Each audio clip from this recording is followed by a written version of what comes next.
Hi, I'm Lara Bomser, an attorney with Sapega, Daly, Pope & Perry, and I'm going to talk to you about why signing a do-it-yourself will is a bad idea. The first reason is that you may end up signing the will in a manner that does not meet the requirements necessary to execute a will in Connecticut. If your will doesn't meet the requirements, then the probate court will determine that you've died intestate or without a will. This means that the state of Connecticut determines who your beneficiaries are and not you. A second reason that a do-it-yourself will could be dangerous is that the document may be ambiguous or be missing necessary legal language.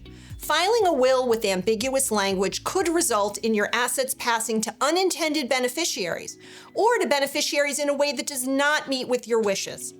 For example, if you have minor beneficiaries but fail to include a provision in your will that names a responsible individual to manage that beneficiary's inheritance, the beneficiaries would receive their shares at age 18, and they might spend it on a sports car rather than saving it for college.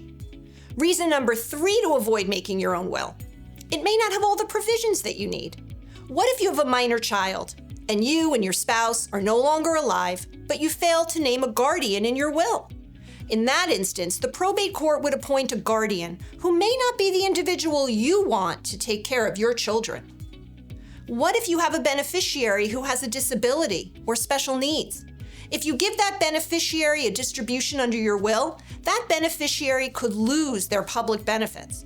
If you had a special needs trust in your will for that beneficiary, they could have received their inheritance without losing their benefits. Consider the people you name under your will to help make sure that your assets are distributed in accordance with your wishes. Who is going to be your executor? Who is going to be your trustee? These are important conversations to have with a qualified estate planning attorney to ensure you're naming the right person. And finally, what happens if life changes occur because of a death, divorce, or disability? Those changes are triggering events for when you should meet with one of our attorneys who may recommend revisions to your will that address these life changes.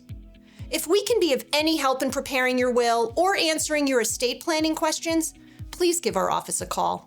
Thank you.